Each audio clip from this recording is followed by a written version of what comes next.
बात करेंगे झारखंड के मुख्यमंत्री हेमंत सोरेन खतियानी जोहार यात्रा के दूसरे चरण के तहत सिमडेगा में थे, जहां उन्होंने अल्बर्ट एक्का स्टेडियम में जनसभा को संबोधित किया। इस दौरान उन्होंने एक बार फिर से पिछले 3 सालों में राज्य सरकार के सामने पेश आई चुनौतियों का जिक्र किया।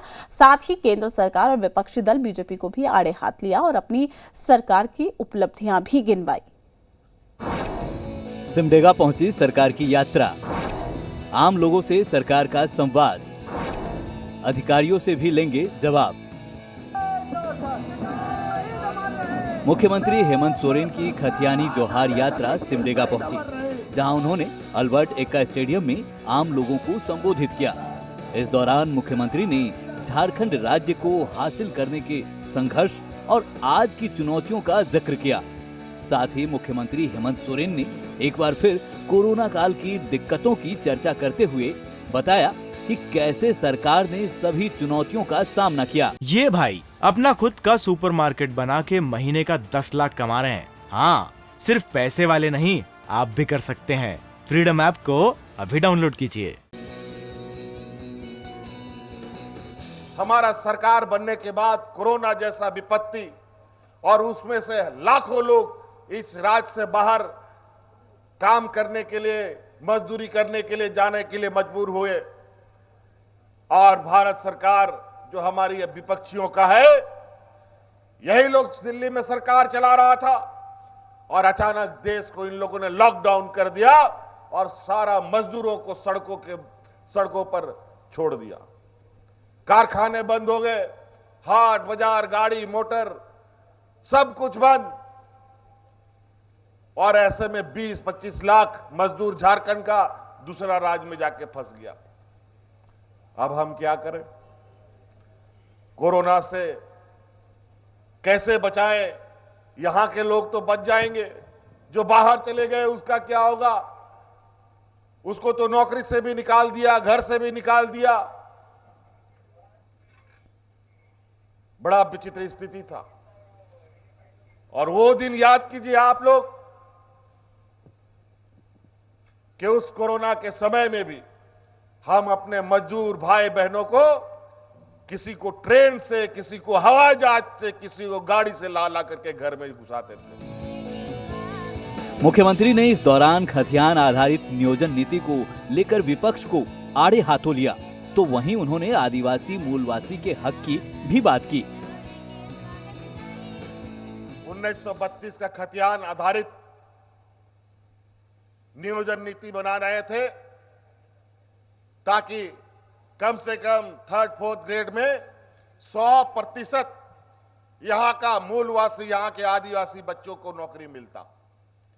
लेकिन इन बेईमानों ने दूसरे राज्य से लोगों को, अपने कार्यकर्ता को बुलाकर हमारे कानून को चुनौती दी और कोर्ट से खारिज करवाया।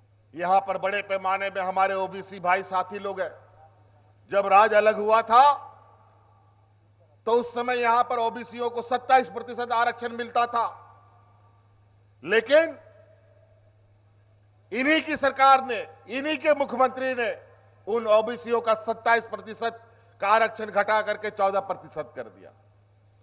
मार बेचारे ओबीसी के सदस्य भी सड़कों पर हमेशा आंदोलन करते रहते थे, लेकिन कभी 20 साल में इन लोगों ने निर्णय नहीं लिया।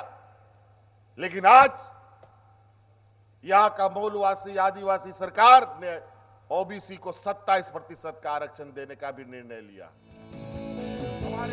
मुख्यमंत्री हेमंत सोरेन ने बीजेपी और केंद्र सरकार को जहां पारसनाथ मुद्दे को लेकर घेरा, वहीं अपने ऊपर हो रही कार्रवाई को लेकर भी हमला बोला। ये लोग बहुत सुनियोजित तरीके से यहां पर भी, हमारे यहां गिरिडीह जिला में जैन धर्मों के तीर्थस्थल को लेकर वहां पर भी आदिवासियों के बीच में एक द्वेष भाव लाने का तैयारी किया गया। और हमारे बीच में भी कुछ ऐसे एजेंट बैठे पड़े हैं जो उसका दलाली का काम करता है। और आपको हम बता दें, बहुत आने वाला समय में यहां के मूलवासी आदिवासियों के लिए एक चुनौती भरा दिन आने जा रहा है। आज जब हम हक अधिकार की मांग करते हैं तो हमारे पीछे एजेंसियां लगाई जाती हैं। तो हम बोले लगाओ, हमारे पीछे एजेंसी लगा के करोगे क्या? हम व्यापारियों का नेतृत्व थोड़ी करता है। हम बड़ा बड़ा बिजनेसमैन और व्यापारी का नेता थोड़ी है। हम नेतृत्व करता है यहाँ के नंगे भूखे, यहाँ के आदिवासी, दलित, पिछड़ा, अल्पसंख्यक लोगों का हम नेतृत्व करता है। मुख्यमंत्री ने सिमडेगा और गुमला में खेल के माहौल को जीवित रखने और खिलाड़ियों को प्रोत्साहित करने के कदमों का भी जिक्र किया। आज पहली बार यहाँ पर हमारी जो बच्चियां हैं, हमारा सिमडेगा, गुमला, खूंटी, ये सब क्षेत्र में खेल का बहुत ज्यादा उत्साह बच्चियों के अंदर है। पहली बार बच्चियों को, जो हमारे खिलाड़ी बच्ची है, जो सबसे बेहतर देश विदेश में जाकर प्रदर्शन कर रही है, इंडियन टीम में एक एक टीम में 6-6, 7-7 बच्चियां झारखंड की होती है। आज उन सब बच्चियों को सीधा सरकारी नौकरी देने का कानून भी हम बनाते हैं। बता दें कि खथियानी जोहार यात्रा के दूसरे चरण में मुख्यमंत्री हेमंत सोरेन अब 24 जनवरी को चाईबासा, 30 जनवरी को सरायकेला खरसावां और 31 जनवरी को जमशेदपुर में कार्यक्रम करेंगे। वहीं खथियानी जोहार यात्रा का तीसरा चरण फरवरी और चौथा चरण मार्च महीने में आयोजित किया जाएगा। कामरान, जी मीडिया, सिमडेगा। ये भाई अपना खुद का सुपरमार्केट बना के महीने का 10 लाख कमा रहे हैं। हाँ, सिर्फ पैसे वाले नहीं, आप भी कर सकते हैं। फ्रीडम ऐप को अभी डाउनलोड कीजिए।